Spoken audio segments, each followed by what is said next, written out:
हमारे मन में गंदे विचार क्यों आते हैं? हम नहीं चाहते पर फिर भी हमारे मन में गंदे विचार आते रहते हैं। लेकिन क्यों मन ही हमारा सबसे बड़ा दोस्त है और मन ही हमारा सबसे बड़ा शत्रु है।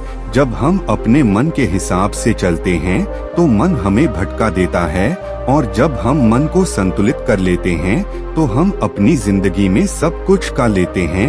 हम हमारे मन में आने वाले गंदे विचारों को रोकने की कोशिश करते हैं, पर जितना हम रोकते हैं उतने यह विचार हमारे अंदर प्रवेश करते जाते हैं। आप जिस चीज से जितना दूर भागोगे उतना ही वह चीज आपको अपने पास लेगी, इसीलिए उसे चीज से भागो मत, उसे पर संतुलन कायम करो। एक बार एक युवक गौतम बुद्ध के पास आया और गौतम बुद्ध से बोला कि ही बुद्ध, मेरे मन में इतने गंदे विचार क्यों आते हैं? मैं नहीं चाहता कि मेरे मन में गंदे विचार आए, पर मेरे मन में हमेशा काम वासना के विचार चलते रहते हैं और मैं इनके के बारे में सोच सोच कर बहुत परेशान हूँ। मेरी ऊर्जा और समय यह सब सोचने में ही नष्ट हो जाता है और इन सब के विचारों की वजह से मैं कभी भी शांत नहीं रह पाता और मैं हमेशा ही स्त्रियों को देखकर मोहित हो जाता हूँ। अपने आप को रोक कि नहीं पता। बुद्ध मुस्कुराए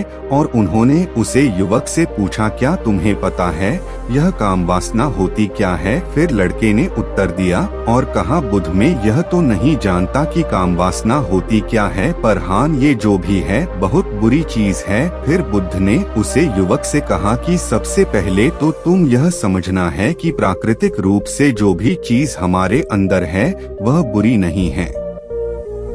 हमारे जीवन में उसकी कुछ ना कुछ जरूरत है। वासना कोई बुरी बात नहीं है, यह तो हमारे मन की एक भावना है जो हमें किसी ना किसी चीज की कमी का एहसास करवाती है और फिर हम उसे चीज को पाने के लिए उसे चीज की तरफ आकर्षित हो जाते हैं। जैसे अगर तुम्हारे पास धन की कमी है तो तुम में धन पाने की वासना उत्पन्न हो जाएगी। तो वासना कुछ और नहीं, बस एक प्रकार की कमी है जो कि एक प्रकार की जरूरत का एहसास है, और जब ये जरूरत शारीरिक हो तो हम इसे काम वासना का देते हैं। युवक ने गौतम बुद्ध को कहा कि बुद्ध, मुझे काम वासना का मतलब तो समझ में आ गया, पर आप मुझे यह बताइए कि यह आती कहाँ से है, कैसे आती है?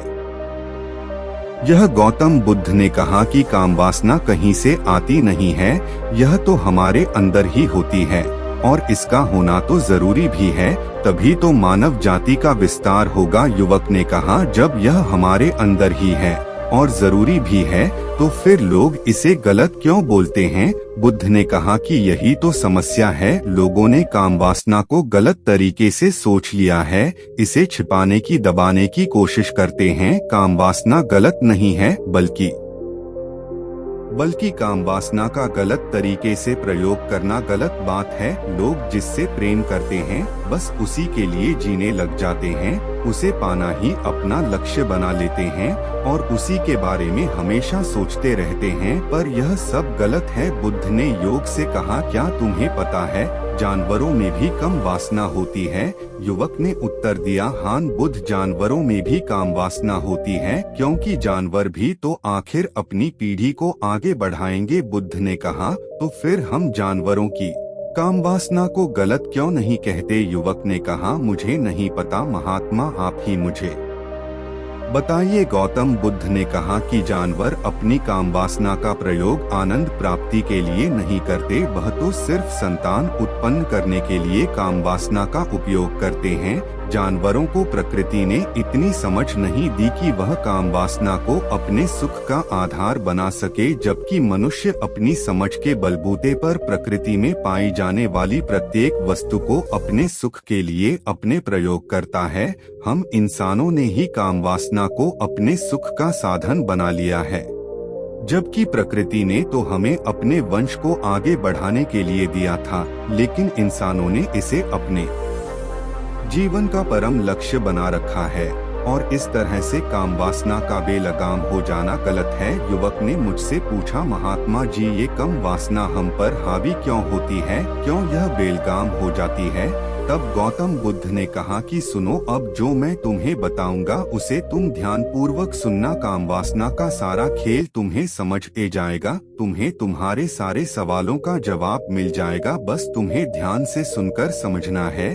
फिर गौतम बुद्ध युवक को बताना शुरू करते हैं। एक बार की बात है, एक आश्रम में गुरु और उनके शिष्य रहा करते थे, जिससे रोजाना आश्रम के बाहर स्थित गांव में दीक्षा लेने के लिए जाते था। उसे आश्रम का एक शिष्य जिस गांव में भिक्षा लेने जाता था, उसे रास्ते में एक नदी पड़ती थी, जिससे रोज उसी रास्ते से भिक्षा लेने जाता था।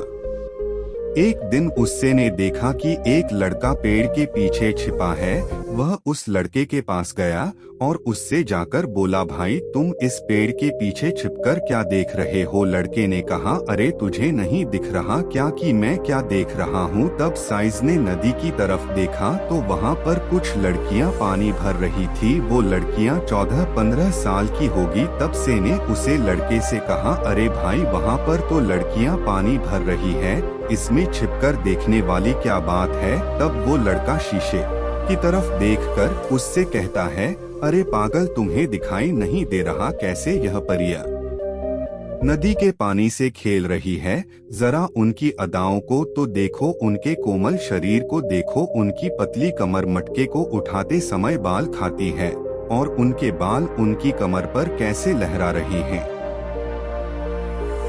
मानो सुंदरता बिखरी पड़ी हो। जिससे ने फिर नदी की तरफ से कहा और इस बार वह इससे देखता ही चला गया। अभी तक तो कुछ भी नजर नहीं आ रहा था और वह बिल्कुल निर्भय था, उसे किसी भी बात का कोई डर नहीं था। लेकिन अब वो छिपने लगा और उन लड़कियों को देखने लगा जैसे उसने कोई अपराध कर दिया हो। और जब वो छिपकर उन लड़कियों को देख रहा था, तभी वो अचानक अंदर से कौंप गया और उसने कहा कि ये मैं क्या कर रहा हूँ? मैं जो कर रहा हूँ वो सही नहीं है, मुझे यहाँ से चले जाना चाहिए। और फिर वह जल्दी से वहाँ से चला गया। वो आश्रम पहुँच जाता है। आश्रम जाकर वो अपने कार्यों में लग गया, लेकिन जो अभी वह देखकर आया था वही उसकी आंखों के सामने बार बार आ रहा था। उसके मन में वही दृश्य चल रहा था, उसका मन वही सब कुछ देखने के लिए लड़ाई हो रहा था। उसका किसी भी काम में मन नहीं लग रहा था। सुबह होते ही वह रोज जल्दी ही भिक्षा के लिए आश्रम से निकल जाता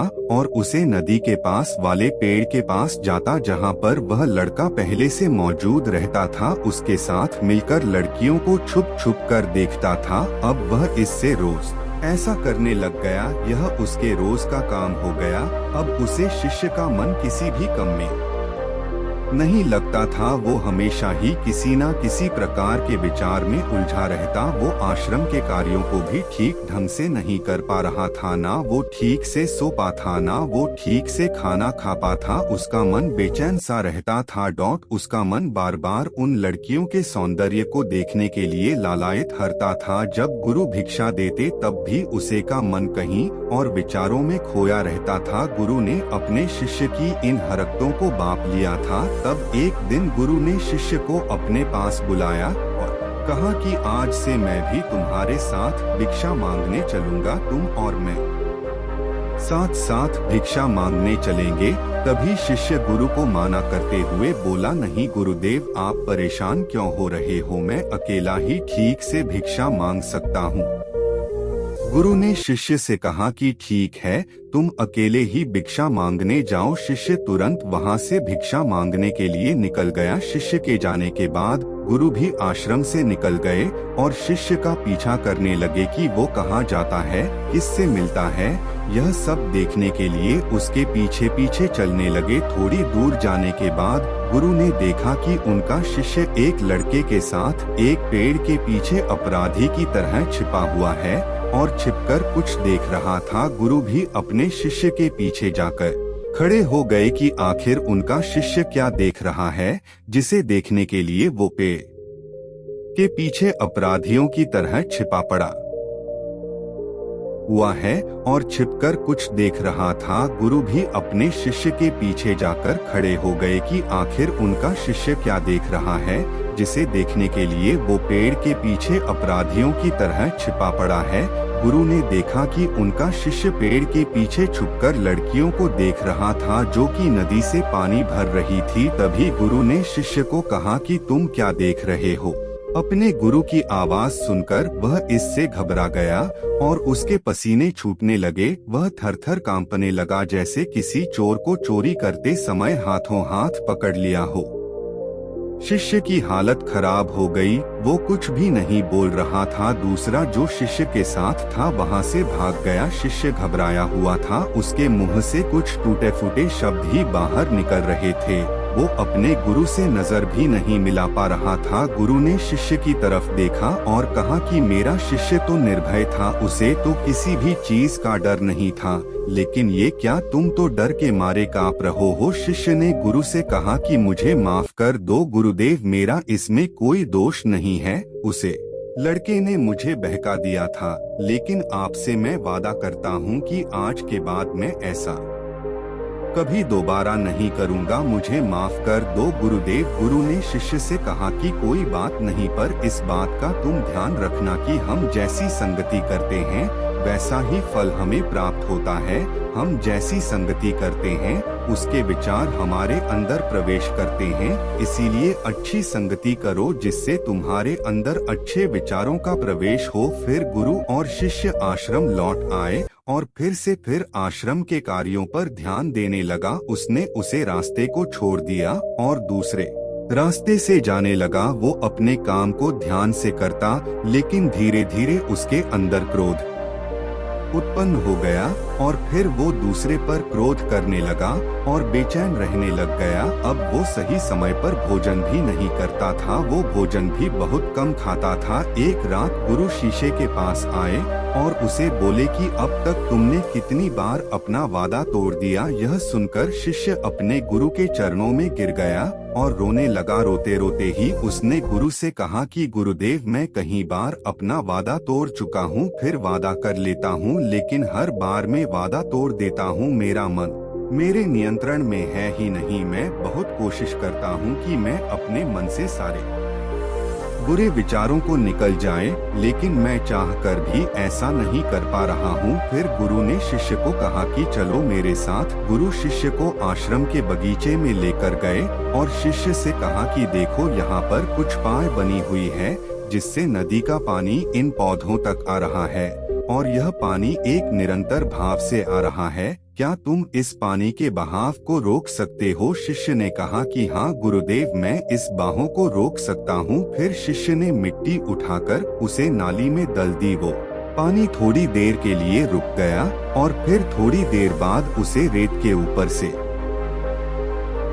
से पानी आ गया। गुरु ने शिष्य से कहा, अरे ये क्या, ये तो पानी रुका ही नहीं। फिर से ने कुछ कंकड़ पत्थर उठाकर उसे नाली में डाल दिए और फिर थोड़ी देर के लिए पानी रुक गया, लेकिन फिर थोड़ी देर बाद ही उन कंकड़ पत्थर के ऊपर से पानी निकल आया। फिर गुरु ने कहा कि शिष्य, यह क्या हुआ? पानी तो फिर से आ गया। तुम तो बोल रहे कि तुम इसे रोक दोगे। क्या हम किसी काम को रोकना चाहे तो क्या हम उसे रोक नहीं सकते? तब शिष्य ने कहा, कोई बात नहीं गुरुदेव, मैं इस पानी को तो आपको रोक के दिखाऊंगा। फिर वह फिर से एक बड़ा सा पत्थर लेकर आया और उसे नाली पर डाल दिया और पानी रुक गया। तब गुरु से कहा कि देखा गुरुदेव, मैंने कहा था ना कि पानी को मैं रोक दूंगा। मैंने पानी को रोक दिखाया, आपकी बात मैंने पूरी कर दी। गुरु मुस्कुराए और बोले, अच्छा जरा ध्यान से देखो, पानी रुक गया क्या? वो तो पीछे की नाली तोड़कर बाहर आ गया और अगल-बगल से बह रहा है। और ध्यान से देखो, इस पत्थर की आगे भी आ गया और ये पानी अपना रास्ता बदलकर फिर से आगे की तरफ बह जाएगा।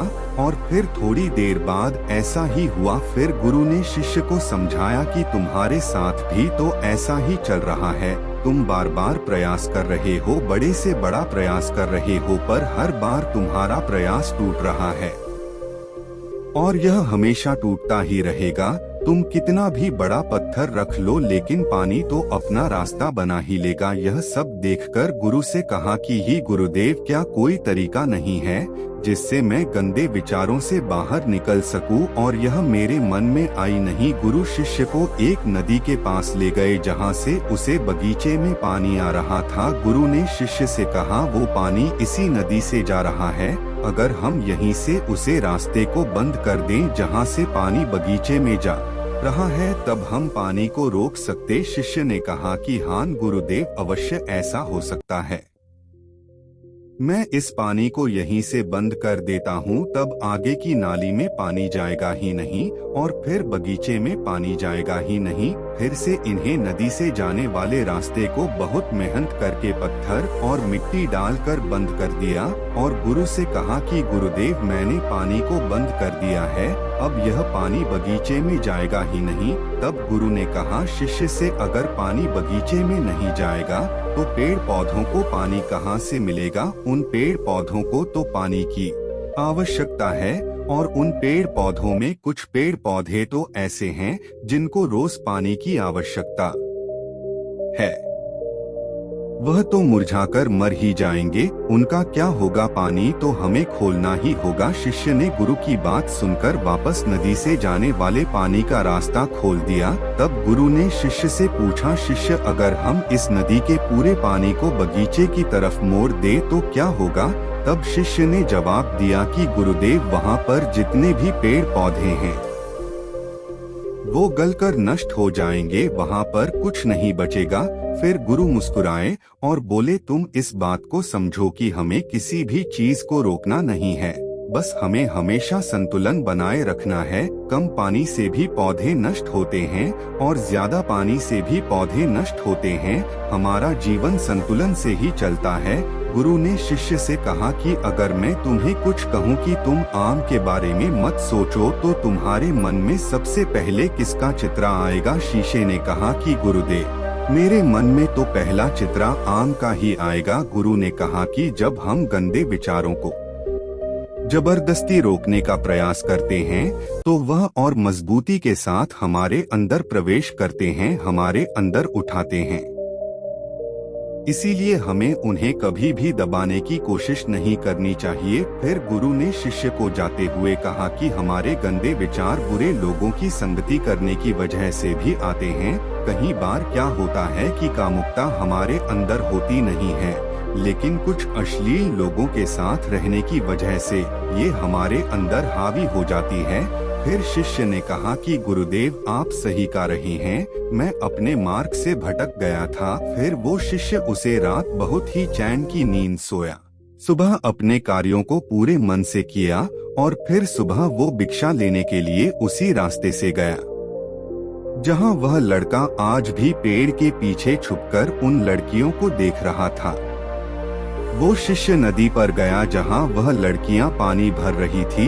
उसने उन लड़कियों से पानी मांगा। उन लड़कियों में से एक लड़की ने उसे पानी पिलाया और उसे सन्यासी शिष्य के चरण छुए। शिष्य ने उसे आशीर्वाद दिया कि तुम्हारा कल्याण हो। शिष्य का मन सकारात्मक ऊर्जा से भर गया। उसके चेहरे पर मुस्कान आ गई थी, जैसे कि उसे कुछ खोया हुआ वापस मिल गया हो। वह वापस अपने रास्ते से जाने लगा। तभी पीछे से वह लड़का आ गया जो पेड़ के पीछे छुपा हुआ था। वह शिष्य के पास आया और बोला कि क्या बात है, आज तो तुमने नजदीक से दर्शन कर लिए, तुम तो मुझसे भी आगे निकले। तब शिष्य ने कहा कि हम हमेशा दूसरे के दर्शन करने में ही व्यस्त रहते हैं, अपने दर्शन कर ही नहीं पाते। तुम कब तक इस पेड़ के पीछे छुपते रहोगे? किसी को पसंद कर लो, उससे बोल दो। अगर वो भी तुम्हें पसंद करती है तो शादी कर लो और उससे पहले तुम कुछ बन जाओ, अपने आप को पहचान लो। ऐसे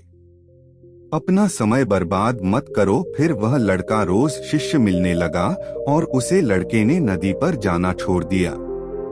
और फिर वो लड़का अपने जीवन में कुछ बनने के लिए संघर्ष करने लगा। तो तुमने देखा संगति का असर क्या होता है। अपनी संगति बदलो, अपने विचार बदलो। बुद्ध ने युवक से पूछा कि क्या तुम्हें तुम्हारे सारे सवालों का जवाब मिल गया? तब युवक ने कहा कि हाँ महात्मा जी, आपका बहुत बहुत धन्यवाद। तब गौतम बुद्ध ने युवक से कहा कि जब तुम्हारे मन में गंदे विचार आए तब आप अपने आप को दोषी मत मानो। यह शरीर है और यह सब इसने हजारों वर्षों से सीखा है। एक केवल तुम्हारे सोच लेने से, शपथ लेने से ये टूटने वाला है नहीं, लेकिन तुम्हारे पास वो शक्ति है, वो ऊर्जा है जिसका तुम्हें संतुलन उपयोग करना है। तुम एक जीवित ऊर्जा हो जो कुछ भी अनुभव करने के लिए स्वतंत्र है, जो निर्माण करने के लिए स्वतंत्र है। इसीलिए तुम अपने आप को पहचानो। यह बोलकर गौतम बुद्ध मौन हो गए और वो युवक वहाँ से चला गया।